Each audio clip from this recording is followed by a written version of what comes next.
안녕하세요. 워런 버핏처럼 매일 신문을 박전무 함께 읽으면서 투자의 고수가 됩시다. 웜의 신박 오늘 2월 14일 금요일 순서입니다. Thanks God, it's Friday입니다.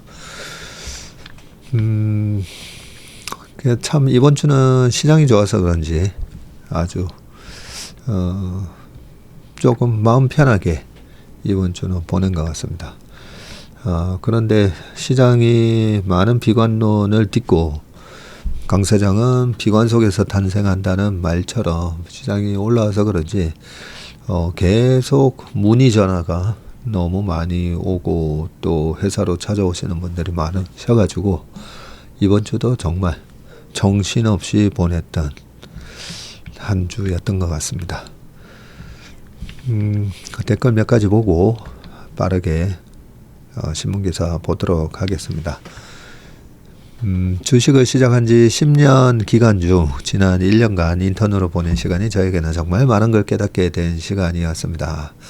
이제 저 자신을 평가해 볼 시간이 되었군요. 주말에 조용히 시험을 보고 제 자신의 수준을 알아보겠습니다. 우리 주라기 님이 그러셨습니다. 그 시험 문제 한번 풀어보시고요. 그리고 제가 요령을 말씀드렸죠. 다시 풀 수 있습니다. 그거 리셋해가지고 다시 풀 수 있으니까요. 혹시 한번 처음부터 끝까지 한번 풀어보시고 점수 보시고 내가 뭘 몰랐는가 다시 한번 보시면서 시험 보시면 될 것 같습니다. 모닝브리프에 이어 웜의 신박 듣는 것이 일상이 되었고 이제는 매일매일이 기다려지네요. 업종은 다르지만 여의도에서 20년 이상 직장 생활을 하셨다고 합니다. 네, 정근님이시네요. 노력을 않고 해왔기에 수익을 별로 올리지는 못했는데 작년 10월부터 채슬리와 함께하면서 투자한 결과 이제는 제법 수익을 올리고 있으며 무엇보다 실력이 늘고 과거의 잘못된 투자 습관이 개선되어 감을 느낍니다. 참 굉장히 저희가 이런 댓글을 보면 보람을 느낍니다. 보람. 실력이 늘고 과거의 잘못된 투자 습관. 저번에 어떤 악플에서도 이런저런 얘기할 때 제가 그랬잖아요. 돈 벌려고 하면 이거 못합니다라고 했는데 이렇게 우리가 모든 업종에서 탑티어로 올라서는데 우리가 금융이 이렇게 후진적이어서 되겠나라는 마음으로 이제 시작한 건데 이렇게 잘못된 투자 습관을 개선하고 실력이 느신다는 이런 느낌을 받았을 때 저는 가장 큰 보람을 느낍니다. 첫 직장에서 30년 재직 후에 지금은 천안에 가 계시네요. 천안에서 제 직장을 다니고 있다고 하셔서 저보다는 약간 형님이시 않으실까 생각이 드는데 집이 여의도 근처라고 하시니까 주말마다 오신다고요. 주말에 제가 웬만하면 토요일 오전은 축구하고 밥 먹고 목욕하고 그러고 나서 오후에는 회사에 와 있는 경우가 많거든요. 그러면 참 이번 주는 드디어 제가 여기 레이저 피부 미용 치료를 하러 갑니다. 많은 분들이 그 방송 봤을 때 약간씩 이런 거 그래서 왜 치료 안 하냐 하셔가지고 시간이 없어서 못했죠. 이번에 마음 잡고 한번 하니까요. 이번 주는 안 되고 다음 주 웬만하면 토요일 있으니까요. 오시게 되면 저희 회사로 전화 주시면 됩니다. 전화 주셔서 약속 잡으시고 밥은 제가 사겠습니다. 제발 회사 나가지 말고 좀 쉬세요. 너무 피곤해 보입니다. 하시는데 아침에 일어날 때 보면 일어나기가 좀 힘든 걸 느끼는 거 보면 좀 몸이 피곤하구나 싶은데 요즘 제가 다니는 사우나가 없어져 가지고요. 요즘은 좀 일찍 그나마 퇴근하는 편입니다. 일찍 퇴근해서 최근에는 12시 반 전에 꼭 잡니다. 12시 반 전에. 아이고 우리 또이양님이 최슬리 모닝 브리프 듣고 조선주 들어가서 단타 치고 나왔어요. 우리 또영님도 인턴이시잖아요. 인턴은 자료를 꼬박꼬박 보시고 또 모닝 브리프도 듣고 하니까 이 단타 치러 들어갈 수 있는 것이 생긴 거죠. 네, 용기가. 그게 공부가 안 돼 있으면 못 들어가는 거거든요. 네, 반찬값 버셨다고 합니다. 축하드립니다.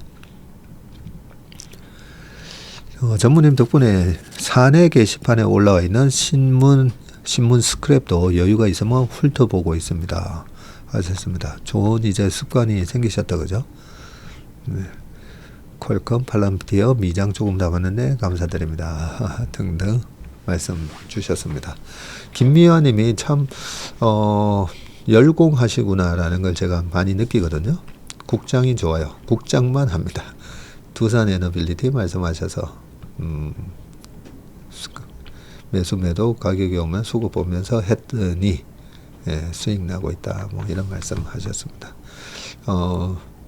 우리가 여러 가지 저희 채슬리에서 인턴 분들한테 참 많은 자료를 제공해 드리고 있잖아요. 오늘도 모닝브리프 끝나고 오대리가 방산 한번 또 쫙 정리해 가지고 발표를 해줬어요. 그것도 아마 저녁에 올라갈 것 같은데 그렇게 저희가 리서치를 해드리지만 돈을 벌게 해주는 거는 누가 벌게 해준다고요? 시장이 벌게 해주는 겁니다. 그래서 지금은 강세장이기 때문에 또 돈을 벌 수 있는 여건이 잘 마련되어 있는 상황에 또 내가 노력을 해서 과감한 또 결단력 있는 액션을 통해서 돈을 벌고 계시는 거기 때문에 하여튼 이 강세장에 올해 수익 많이 내시길 바라겠습니다.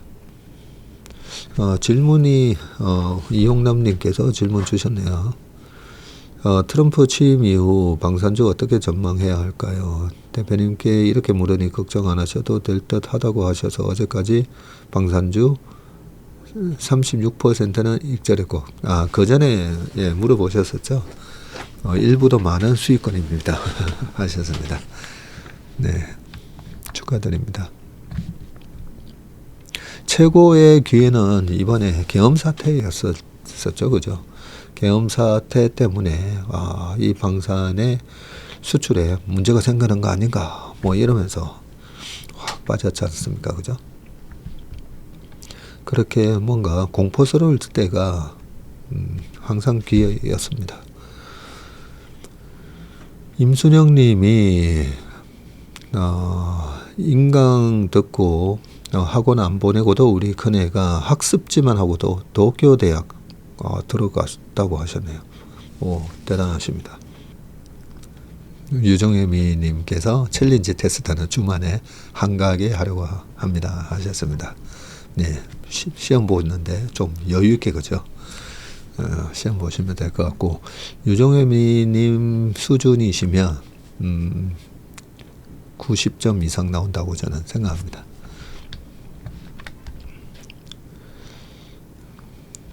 자, 우리 복주 동생이 여전 방산주 불을 뿜고 2005년 정도부터 시작된 조선 철강 장세 그리고 2009년 정도부터 시작된 차화정 장세 등을 다시금 보고 있는 듯 합니다. 아직 실적과 영업이익률이 꺾이지 않아서 마지막 불꽃은 아니라고 생각되지만 너무 급등한 탓에 걱정되긴 합니다. 예전 조선 철강 장세 및 차화정 장세의 고점에서 실적 영업이익률이 등이 어땠는지 세희경님의 고견을 듣고 싶습니다. 실적 영업이 어땠는지 찾아보면서 공부해야죠.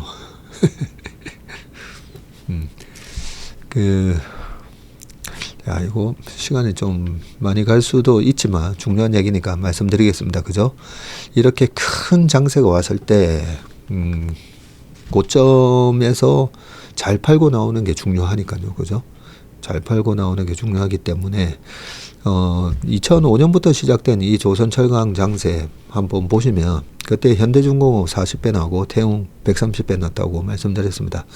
그런데 그 어떤 트리거가 있어요. 트리거. 그럼 그 트리거는 뭐였냐 보면 이 거품이 나는 거는 알 수는 없습니다. 거품이 이 정도까지 날 거야. 이번에 거품이 일반 밸류에이션 대비 뭐 PBR 20배까지 갈 거야. 이런 거는 모르는 겁니다.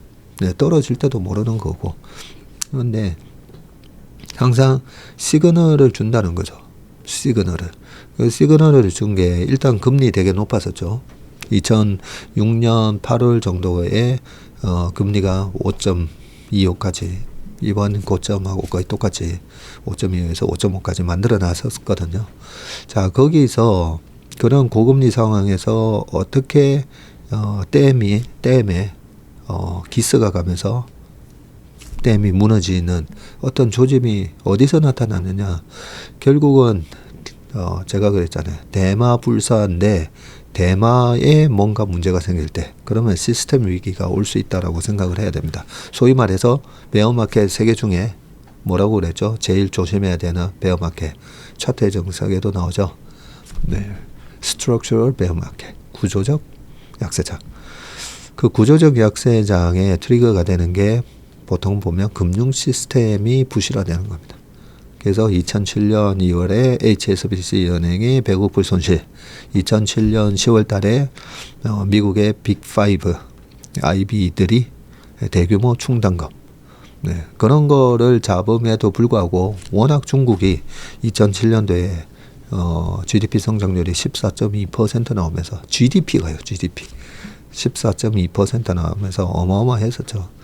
그리고 유가가 2008년 초가 되면 147불까지 올라갑니다.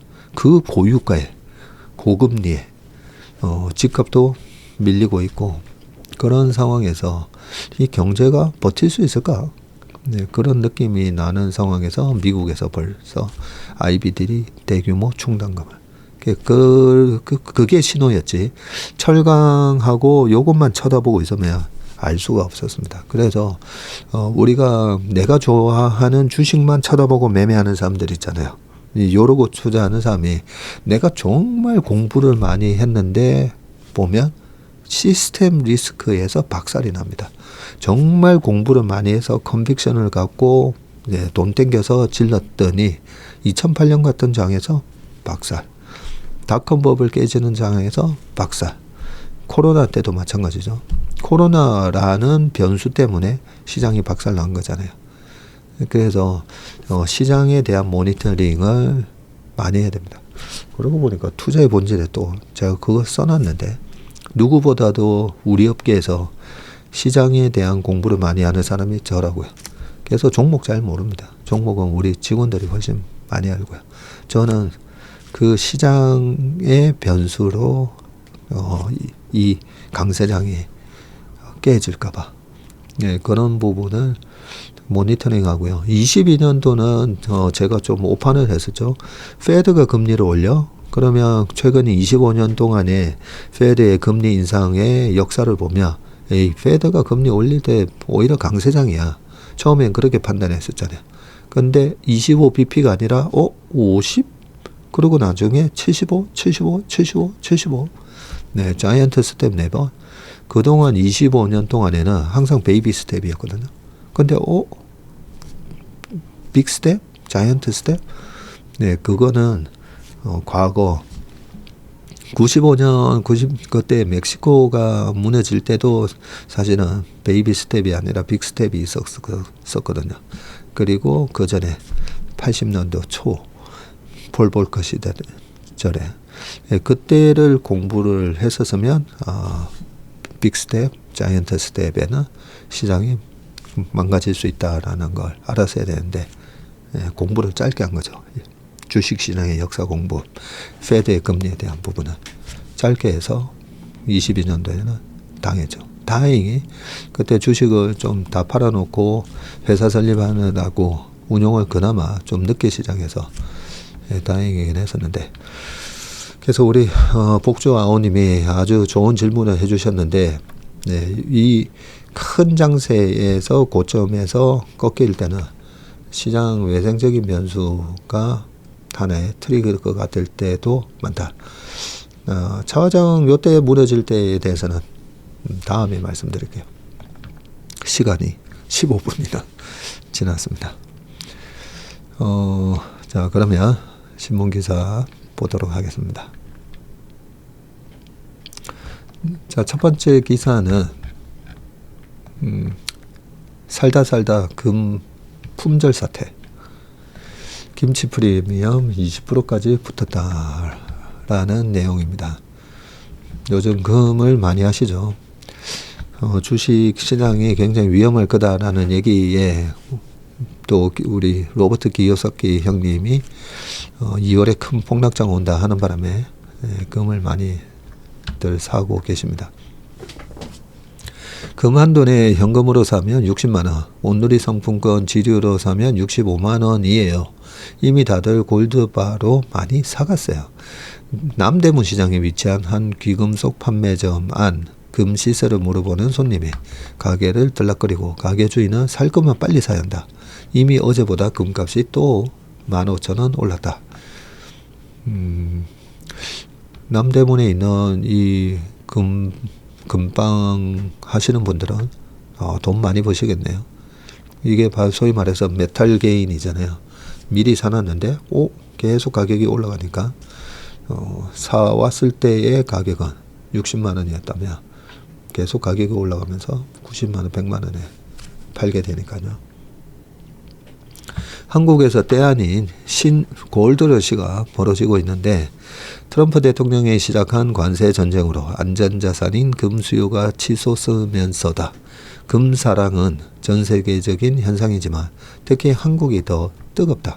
골드바부터 금상장지수 펀드 ETF까지 품목을 가리지 않고 한국의 금 투자 열풍 때문에 국내 금 가격에 김치 프리미엄이 붙기 시작했다는 점인데 한국거래소 금시장에서 킬로그램당 금 99.99가 1g 기준으로 16만 한 2천원에 거래를 마쳤는데요.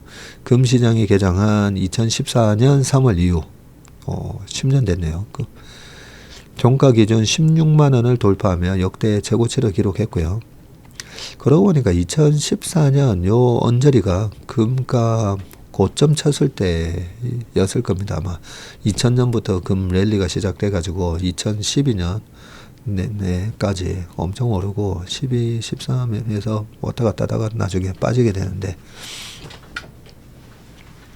같은 날 거래소가 공시한 국제 금값은 그람당 13만 5,710원이었고요.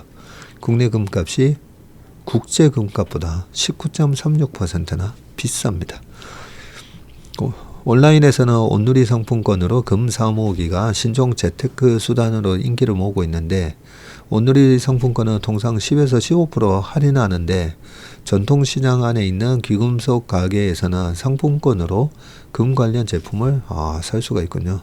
온누리 상품권 결제가 가능한 남대문 시장의 한 귀금속 가게 주인은 금반지보다는 투자 수단으로 사고 팔기 좋은 골드바 소량을 상품권으로 많이 사간다. 이미 받아둔 상품권을 이 기회에 쓰는 사람들도 많은 것 같다. 5대 시중은행 금 판매량입니다.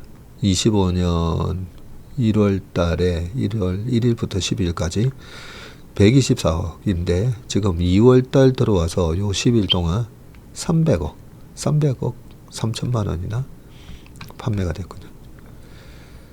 네, 시중은행 판매도 빠르게 늘어나고 금을 사모으는 사람들이 많아지면서 골드바 품귀 현상까지 벌어지고 있고 이 골드바를 만드는 한국조폐공사에서 넘치는 수요를 감당하지 못하면서인데 조폐공사의 홈페이지에는 금 원자재 수급 문제로 골드바 판매를 일시 중단한다. 이런 시일 내에 판매를 재개하도록 노력하겠다라고 했군요. 사려는 사람은 많고 팔려는 사람은 없어서 시중에 금이 마른 것 같다면서 수요가 많은 만큼 빠르면 오는 4월에 공급할 수 있도록 하겠다. 하나은행에서는 19g과 100g짜리 조폐공사와 한국금거래소 골드바 모두 떨어졌고요. 우리은행 역시 한국금거래소에 1kg 골드바만 팔고 있다고 합니다.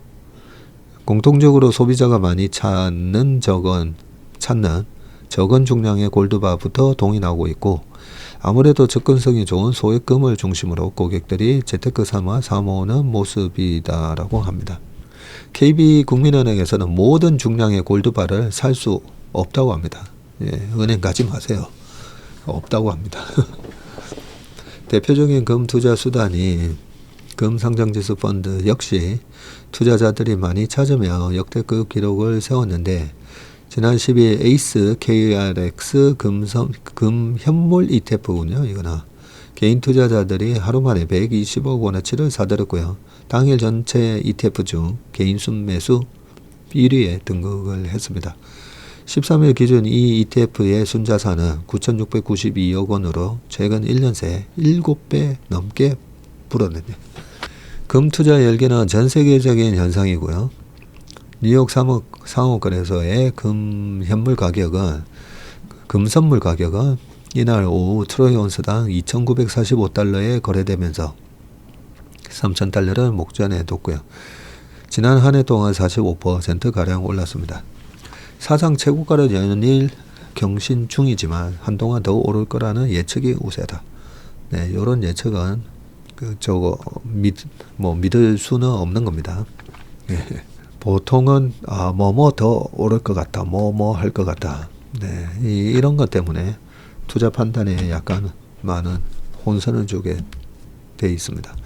이영훈 삼성증권 연구원은 미국 관세 정책 불확실성으로 안전자산 선호가 지속될 것으로 본다면서 최근 미국 선물 시장에서 금 매입 증가로 런던 금 부족 현상까지 관측되고 있는 만큼 금 제국과 경신에도 한동안 오름세를 볼 것이라고 설명했다.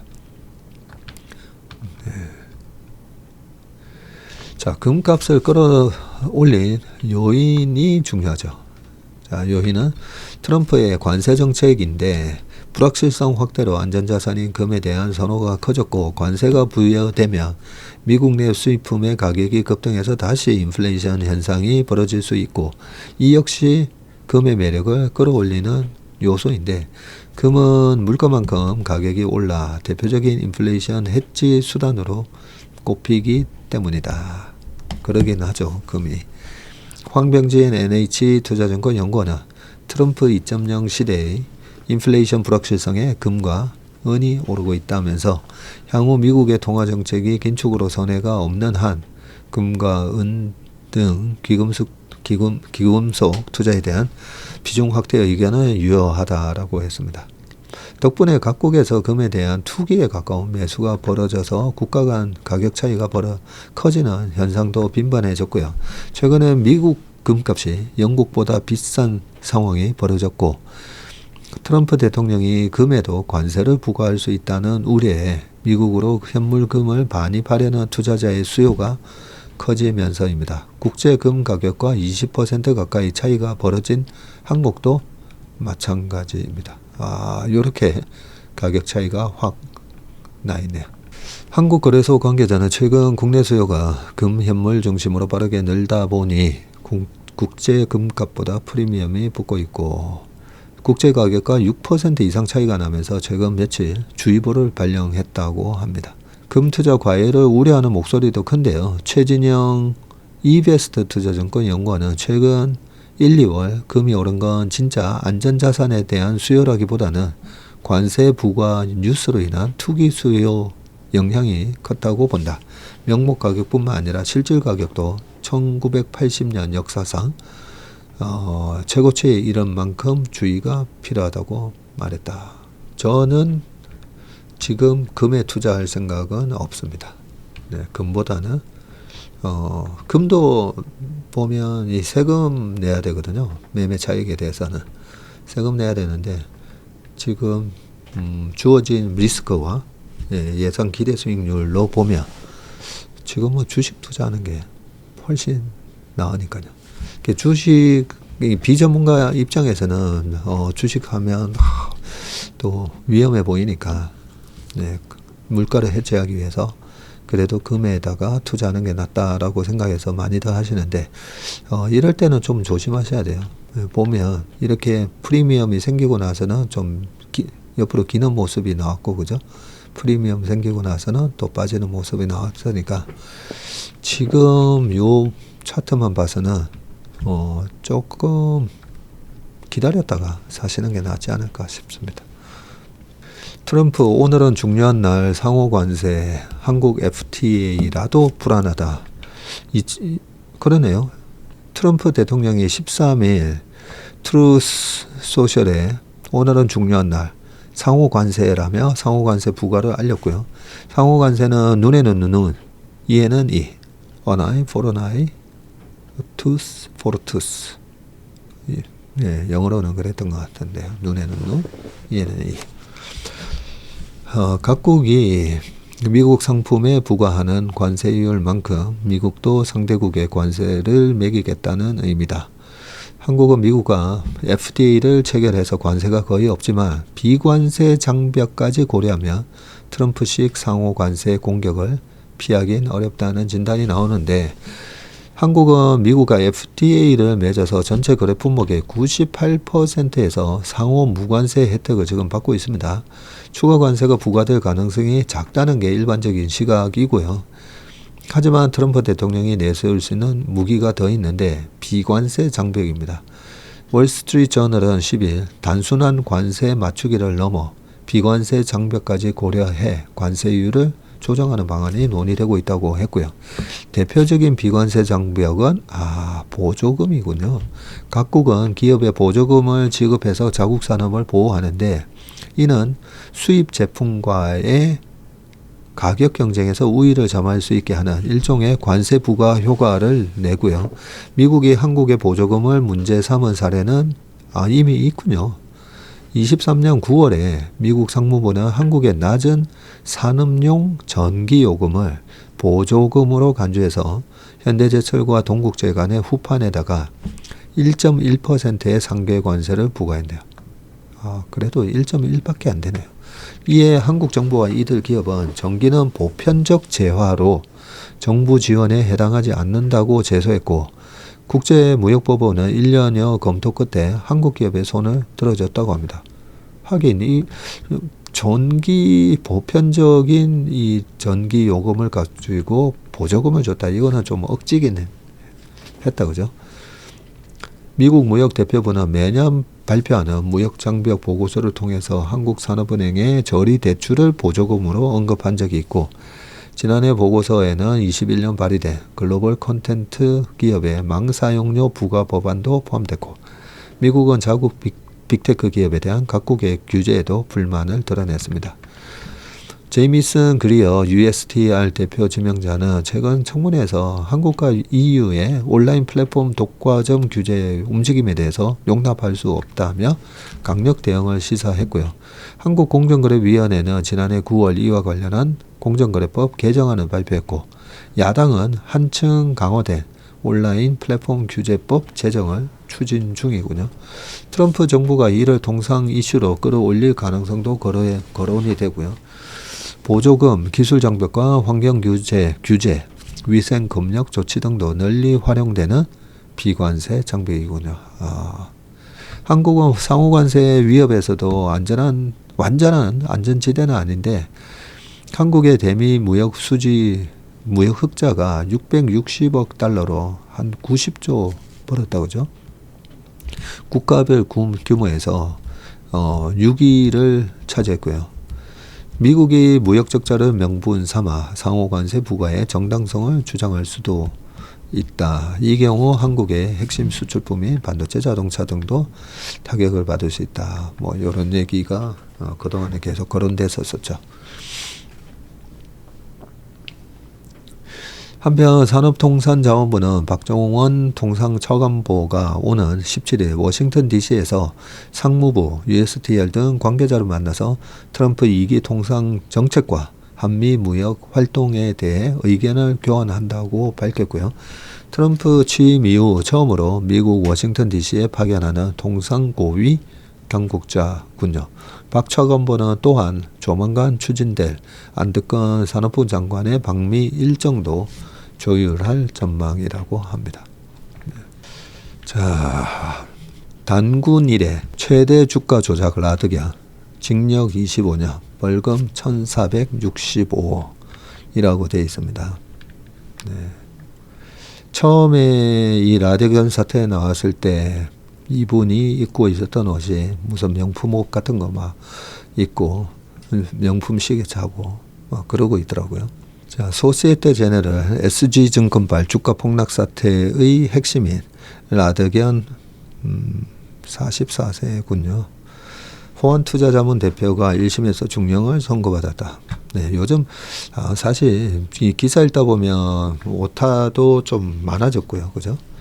네, 이런 부분은 좀 정확하게 제가 표기를 하셔야 된다라고 여러 번 얘기했는데, 투자자문사는요, 저희 회사 저 바로 맞은편에 금융감독원으로부터 투자자문업에 대한 라이센스를 받아야 됩니다. 그래서 처음에 라드견 사태 나왔을 때 뭐 호환 투자자문 이렇게 돼 있었길래 자문사 아닐 거라고, 보통 저런 짓을 하는 사람들 보면 제가 야매라고 했잖아요. 야매. 예. 금감원으로부터, 정확하게는 금융위로부터 인가를 받은 자문서가 아니라 명함에다가 무슨 컨설팅 뭐 이런 식으로 투자 자문 회사라고는 표기를 못 합니다. 라이센스를 받지 않으면. 그래서 보통 보면 무슨 컨설팅 뭐 이런 식으로 많이 적어 놓거든요. 그래서 투자 자문사가 아니다라고 얘기했더니 나중에 이제 신문기사에서 정확하게 뭐 다른 명칭, 원래 호환 뭐 컨설팅인가 뭐 어쩌고 그렇게 돼 있었던 것 같아요. 그래서 이 투자 자문사가 아닌데, 기자분들이 좀 적으실 때 정확하게 좀 명기해 주시면 좋을 것 같습니다. 왜냐하면 이렇게 은행이 아닌데 은행이라고 해서, 만약에 KB은행이 아니라 AB은행, 근데 은행이 아닌데 은행인 것처럼 사기친 걸 보도를 하면서 AB은행 이러면 은행 전체에 대한 불신이 생길 수가 있잖아요. 그죠? 그래서 좀 정확하게 적어 주시면 좋겠습니다. 서울 남부지법 형사합의는 자본시장법 위반 및 범죄 수익 은닉 등 혐의로 25년에 벌금 1,500억을 선고하고 뭐 얼마를 추징을 명했다. 보석으로 풀려나 재판을 받고 있던 라 대표는 이날 법정 구속이 됐고, 범행에 연루된 혐의로 기소된 가담자 14명에 대해서도 실형 또는 집행유예 등 모두 유죄 판결이 내려졌고요. 2019년 12월부터 23년 4월까지 유동주식 수가 적은 상장기업 8곳의 주식을 통정매매를 통해서 주가 조작을 했다는 혐의를 받고, 매수 매도가를 미리 정해놓은 뒤 주식을 사고 파는 등의 방식으로 상장기업들의 주가를 띄워 대량으로 팔아치운 것으로 조사가 됐고, 검찰은 라 대표 등이 이를 통해서 7,377억 원의 범죄 수익을 챙긴 것으로 봤고요. 재판부도 라 대표 일당이 인위적으로 주가 시세를 조정했다는 혐의를 인정했고, 재판부는 라 대표는 1인 거래임에도 투자자의 핸드폰, 증권 계좌를 받아 다수가 거래하는 것처럼 위장하는 통정 매매를 반복했고요. 유례를 찾기 어려울 정도의 조직적이고 지능적인 대규모 시세 조정 범행이라고 지적을 했습니다. 다만 재판부는 라 대표 일당의 부당 범죄 수익은 정확히 산정되지 않는다고 짚었고요. 시세 조정 범행으로 취득한 부당이익이 적어도 수천억 원 이상인 경우에 해당한다고 추측할 뿐이고, 범행이 이뤄진 3년 4개월 동안 코로나, 경기부양책, 우크라이나 전쟁 등 주가 상승에 다양한 외부적 요인이 있다고 판단한 것이다. 이에 따라 재판부는 라 대표 일당의 시세 조정 범행에 대한 추징이 어렵다고 봤는데, 다만 유죄로 인정된 범죄 수익 은닉 혐의에 따라서 1944억여 원을 추징할 것을 명했고, 아울러 라 대표의 조세 포탈 및 허위 세금 계산서 교부 혐의에 대해서도 유죄를 인정했다. 라 대표는 함께 기소된 14명의 피고인은 공동정범, 방조범 등 역할에 따라 형량이 갈렸고요. 공동정범 10명 중 8명은 징역형을 선고받아서 법정 구속됐고 2명은 집행유예를 선고받았네요. 이 중 주가 조작의 핵심 역할을 한 것으로 조사된 투자자문사 대표 변모 씨와 이것도 정확하게 투자자문사인지 확인이 좀 필요하고요. 프로골프 출신 안모 씨는 각각 징역 6년, 벌금 26억 원과 징역 3년 6개월 및 벌금 5억 원을 선고받았군요. 방조범으로 분류된 갤러리 대표 남모 씨 등 4명에 대해서도 각각 집행유예가 선고가 됐습니다. SG증권발 주가 폭락 사태라 지난 23년 4월 24일 날 SG증권 창고에서 대규모 매도 물량이 쏟아지면서 다우데이터 등 8개 종목이 주가가 폭락한 것을 의미하죠. 시세 조정 의혹이 제기되면서 수사에 착수한 검찰은 지난해 5월까지 라 대표 등 57명을 자본시장법 위반 등 혐의로 재판에 넘겼습니다. 일각에서는 가수 임창정과 김익래 당시 다우키움그룹 회장도 연루됐다는 의혹을 제기했지만 검찰은 이에 연루됐다는 의혹이 불거졌지만 검찰은 증거 부족 등의 이유로 이들을 불기소 처분했습니다. 이에 라 대표는 SBG 증권발 주가 폭락 사태에 대해 김익래 다우키움그룹 회장을 배우로 지목했다. 그는 언론을 통해서 주가 하락으로 수익이 난 사람이 있다면 그 사람이 범인이 아닐까 생각한다면서 의혹을 제기했고 실제 김익래 회장은 폭락 사태 직전에 20일 시간의 매매로 그룹 지주사 격인 다우데이터 140만 주를 주당 43,245억 원에 처분해서 605억 원의 차익을 냈다. 네. 이 쪽에 대해서 잘 모르는 분들이 이런 기사를 읽으면 김익래 회장도 뭔가 잘못한 게 있는가 이렇게 생각할 거잖아요. 그때 이 사태가 일어났을 때 제가 정확하게 말씀을 몇 번 드렸었습니다. 이 라드겐 일당이 거래가 안 되는 선양인가 무슨 또 종목이 있어요. 제가 차트를 이래 쭉 보잖아요. 52주 신고가 쭉 보는데 희한한 주식이 있는 거예요. 요 8종목 중에 희한한 주식인 게 저 주식은 거래도 잘 안 되고 이런 주식의 대부분이 대주주가 60% 이상 지분을 보유하고 있는 주식들이었습니다. 그런 주식을 골라서 보니까 신용에다가 CFD 계좌까지 활용을 했더라고요. 그리고 이런 일당들이 보통 쓰는 게 신문 기사 읽다 보니까 고객 명의의 휴대폰까지 만들라 해가지고 그걸 회사에서 고객 명의의 휴대폰으로 매매를 했다라고 되어 있잖아요. 그렇게 하는 회사는 없습니다. 저희가 자문사 하면서 일임업을 할 때는 고객과 증권사의 담당 PB와 저희랑 이 계약서를 바탕으로 주문 확인 동의서를 다 해서 저희가 이제 원격으로 그렇게 매매를 하지 고객의 고객의 명의를 든 휴대폰을 갖다 달라. 이런 것 자체가 좀 뭔가 좀 상식적으로 좀 이상한 행위들이었잖아요. 아무튼 이 거래 안 되는 주식을 치고받고 하면서 이것도 하나의 폰지 사기예요. 계속 뒤에 들어오는 분들의 돈으로 계속 쳐올리고 그 전에 들어온 사람의 호가를 위에 걸어놓고 뒤에 들어온 사람의 돈으로 이걸 사주면서 먼저 들어온 사람이 수익을 잘 내는 것처럼 그래서 먼저 들어온 사람이 수익이 막 나는 걸 보면서 야 신기하다 야 여기 정말 잘한다 하면서 그러면서 또 고객을 물고 오고 뭐 그랬다 하잖아요.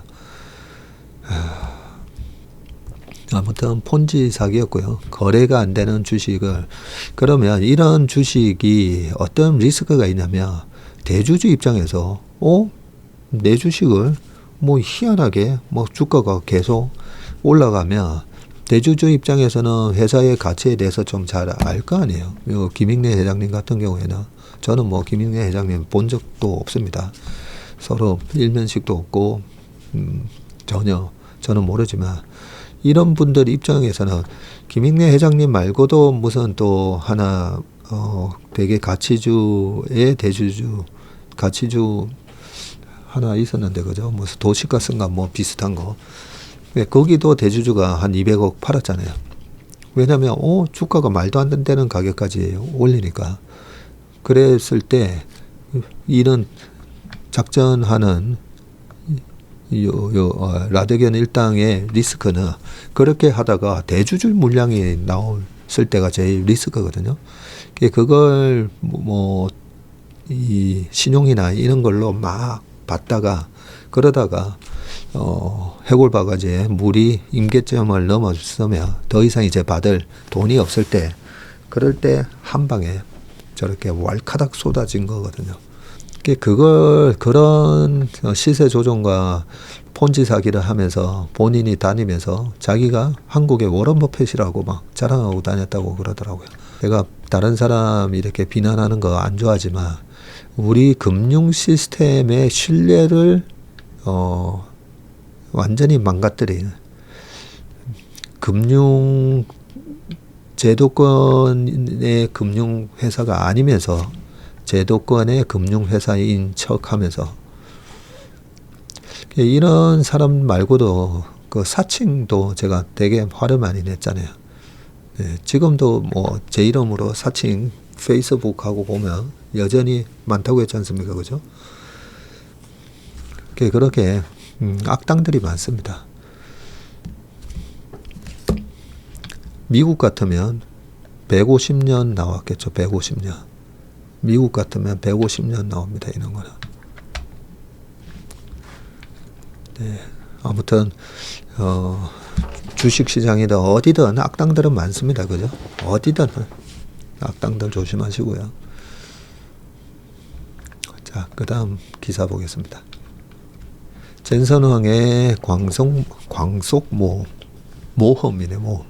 엔비디아의 광속은 일반적인 의미와 다르게 쓰이는데요. 이 회사 최고 경영자 젠슨 황이 광속으로라고 지시한다면 그것은 단순히 매우 빠르게의 뜻이 아니다. 23년 12월 4일 뉴요커 기사 선택된 칩 등에 따르면 광속은 이상적인 속도다. 납기 등을 관리할 때 예산이 무제한이고 모든 것이 완벽하게 진행된다는 가정하에서 가능한 최고 속도를 가리킨다. 관리자는 그렇게 정한 이상적 목표를 기준으로 변수를 바꿔가면서 성취할 수 있는 현실적 목표를 잡는다.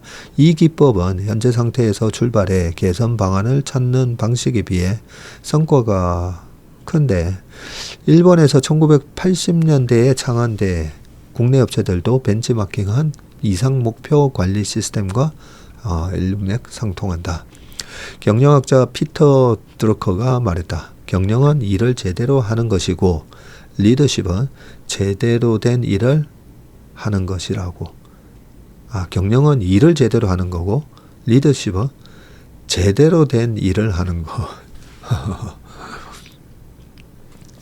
광속 경영으로 기존 품목의 생산을 제대로 하는 일은 반드시 필요하다. 그러나 변화가 광속으로 진행되는 산업에서는 그것으로 충분하지 않다. 인력과 자원의 상당 부분을 제대로 된 일, 즉 미래 사업에 투입해서 그 시장을 선점해야 한다.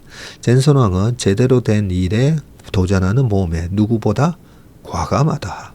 이미 대기업들이 줄줄이 실패했고 연구자들로부터 외면되던 병렬 컴퓨팅을 컴퓨터 부분품에 불과한 그래픽 칩에 도입을 했고요. 이후에도 안주하지 않았다. 게임 밖 현실 세계에 눈을 돌렸다. 병렬 컴퓨팅으로 강력해진 엔비디아 칩은 연구 등에 활용되다가 생성형 AI를 만나 폭발적으로 성장했다. AI 칩 시장에 브로드컴과 AMD가 도전하는 가운데 중국 딥시크가 엔비디아 칩의 성장 탄력을 제한할지 모른다는 가능성이 제기됐다. 결과는 알 수 없다. 분명한 것은 그의 대응으로 AI 산업의 변화가 더욱 빠르고 넓고 깊게 진행되리라는 점이다. 재밌는 칼럼이었습니다. 자, 미국이 지목한 중국 원유 라벨 가리, 국제유가의 숨은 변수. 올해 국제유가가 전년 대비 하락할 것이라는 전망은 국내 기관의 컨센서스이다. 올해 글로벌 원유 생산량은 늘지만 경기 침체로 소비량이 정체할 것이라는 분석에서인데, 그런데 변수가 하나 등장했다. 미국이 이란 압박에 나서면서이고요. 최근엔 중국이 이란산 원유를 라벨 가리, 리라벨링이죠. 리라벨링 해서 수입하는 행태를 언급한 점이 관심을 끈다. 보통 이 뉴스에 보면 중국산 을 국내산으로 라벨을 위에다가 싹 붙여가지고 국내산으로 둔갑시켰다. 이런 뉴스들 한 번씩 나오는데, 그죠? 미국 에너지 정보청 EIA는 지난 11일 편의 일간 보고서에서 중국이 지난해 말레이시아에서 들여온 원유 수입량이 일평균 140만 배럴로 전년 대비 급증했는데, 말레이시아 일평균 원유 생산량이 60만 배럴이었었군요. 그러니까 일평균 생산량이 60만인데 어떻게 말레이시아로부터 140만 배럴을 수입을 하겠습니까? 그죠? 쉽게 말해 중국이 말레이시아 원유 생산량의 2배가 넘는 물량을 들어오고 있다는 얘기였고, 이게 러시아산이었나 보다. 그죠? EIA가 통계 브리치에 대해 중국이 이란에서 생산한 원유를 국제 제재를 피하기 위해서 말레이시아산 라벨, 이란에서 생산한 원유군요. 라벨 가리하거나 넘겨받았기 때문이라고 분석을 했군요. 미국 정부기관이 특정 국가의 교역 꼼수를 직접 지목한 것인데, EIA 분석대로라면 중국은 이란산 원유를 라벨 가리한 것으로 의심되는 말레이시아와 국제 제재를 받는 러시아로부터 360만 배럴 수준의 원유를 수입한다네요.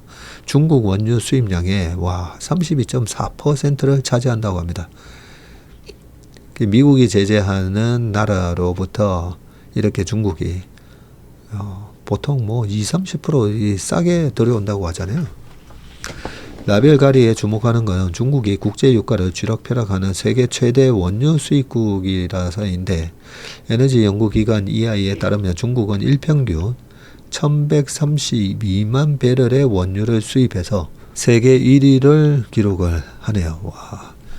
이어서 EU가 876만 배럴, 미국이 650만 배럴, 인도가 464만 배럴, 일본이 252만 배럴입니다. EIA는 물론 국제에너지기구와 석유수출기구 등 3대 석유 관련 기구가 올해 국제유가 하락세를 전망한 근거가 원유 공급 증가와 수요 둔화인데, 문제는 트럼프 정부가 추진하는 미국의 이란 제재 강화가 현실화할 경우에는 원유 공급 감소로 국제유가가 반등할 수 있다는 점이다. 트럼프 대통령은 이란에 대해서 최대 압박 정책을 다시 시행하겠다면서 이란이 핵무기를 갖지 못하도록 하기 위해서 원유 수출을 사실상 제로로 만들겠다고 말했고요. 미국이 이란에 상대적으로 더 센 제재를 받는 북한 수준의 규제를 가할 경우에는 중국의 라벨 가리가 어려워질 수가 있다고 합니다. 골드만삭스에 따르면 이란의 원유 생산이 10만 배럴 감소할 때마다 국제 유가 전망치는 배럴당 1달러씩 오른다고 보고 있군요. 미국이 이란에 대해 강경 스탠스로 전환할 경우 전 세계 원유 공급의 0.5에서 1%가 감소할 위험도 있다고 하고요. 국제유가는 금리와 밀접한 물가 화약고인데, 가뜩이나 트럼프 관세로 미국발 인플레이션을 우려하는 상황에서 국제유가마저 오를 경우에는 페드의 금리 인하 일정이 뒤로 밀릴 가능성이 있고요. 한국은행의 금리 인하 고민이 길어질 수도 있고, 지난해 가까스로 2%대로 다잡은 국내 물가도 들썩일 수 있다. 다만 불황에 시달린 석유화학 업계의 분위기는 다른데, 윤재성 하나증권 연구원은 그동안 값싼 이란산 원유를 중국이 독식한 만큼 미국이 이란 제재를 강화할 경우 중국과 경쟁하기 어려웠다. 국내 석유화학 업계가 반사 이익을 볼 수 있다면서 특히 러시아 우크라이나 전쟁이 끝날 경우 국내 석유화학 업계가 러시아 원유를 값싸게 들여와 업황 회복에 도움이 될 수 있다고 했습니다. 그러네요. 최근에 석유화학 주가가 들썩들썩 하는데 요 부분이 있군요. 그동안 값싼 이란산, 러시아산 원유를 중국이 독식을 하면서 이게 원가 경쟁력이 우리가 될 수가 없었잖아요. 그런데 요 종전이 되고 미국이 러시아에 대한 제재도 만약에 풀게 되고 하면 이게 정상화되면서 중국의 저유가 값싸게 들어와서 원가 경쟁력에서 우월했던 그 지위가 사라질 수가 있겠군요. 이것만 보더라도 그동안에 노답이었거든요. 노답이었는데 마지막 기사 요 단락에서 투자 포인트가 좀 하나 생겼네요. 자, 마지막 기사입니다. 만화 종주국 일본에 한국 웹툰을 띄운 라인 망가 비결은 생태계 구축이라고 되어 있고요. 11일 도쿄시 라인 프렌즈 스퀘어에 마련된 입학용병 팝업 스토어. 일본 도쿄 중심가 시부야에 있는 라인 프렌즈 스퀘어에 일본 만화 팬들이 속속 모여들고 있는데 웹툰 입학용병 팝업 스토어에 방문하기 위한 사람들이고 학원 배틀물 입학용병은 21년 9월 네이버 웹툰의 일본 플랫폼인 라인망가 네이버 웹툰의 일본 플랫폼 이름이 라인망가입니다. 라인망가에서 연재를 시작한 뒤에 23년과 지난해 인기 랭킹 1위를 차지한 한국 웹툰이군요. 팝업 스토어에서 만난 일본인 대학생 아미는 한국에서 친구들끼리 너 요즘 라인망가 뭐 봐? 묻는 게 평범한 일상 대화라고 합니다. 학교에서. 라인망가 운영사인 라인 디지털 프론티어가 웹툰으로 팝업 스토어를 연 것은 이번이 처음이고요. 다나카 타이키 라인 프렌즈 MD 겸 프로젝트 매니저는 입학 용병이 누적 페이지 뷰 일본 6억 회, 글로벌 15억 회를 넘긴 메가 히트 작품이기 때문에 팝업 스토어를 기획할 수 있었다면서 목표 매출은 한 5천만 엔으로 한국 아이돌 팝업 스토어와 비슷한 수준을 설정했다고 했군요. 라인망가 운영사인 라인 디지털 프론티어 김신배 대표님이시군요. 라인망가 일본의 마켓 1위 탈환. 라인망가는 최근 일본 디지털 만화 플랫폼 1위로 올라섰고요. 김신배 대표는 10일 기자간담회에서 지난해 1월 31% 정도였던 일본 앱 마켓 점유율이 올해 50%를 넘겼군요.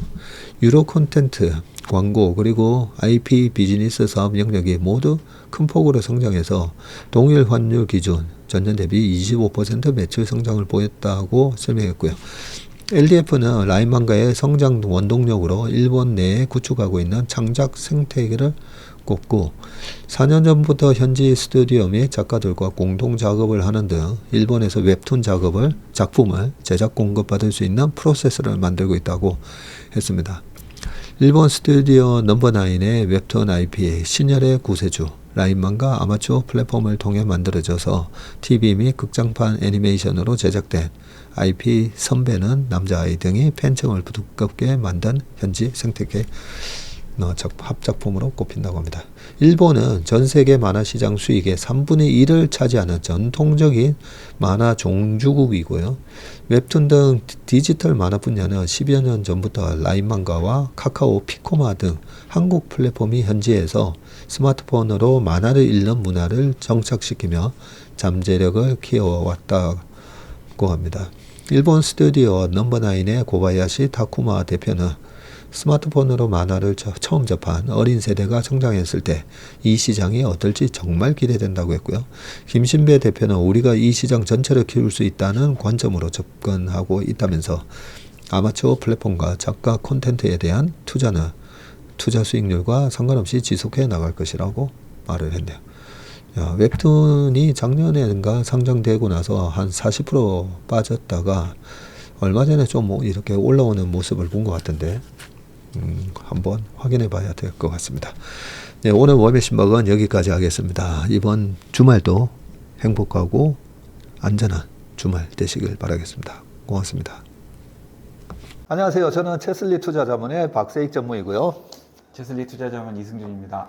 네, 많은 분들이 기다리셨던 ETF 강의 드디어 저희가 시작하게 되었습니다. ETF 강의를 위해서 우리 이승준 대표님과 그리고 최일호 상무, 박성구 매니저까지 맞습니다. 거의 한 달 넘게 네, 야근을 하면서 심혈을 기울여서 자료를 만드셨기 때문에 이 강의만 들으셔도 ETF가 뭔지 어느 정도 이 투자에 대한 감을 잡으실 수 있다라고 생각합니다.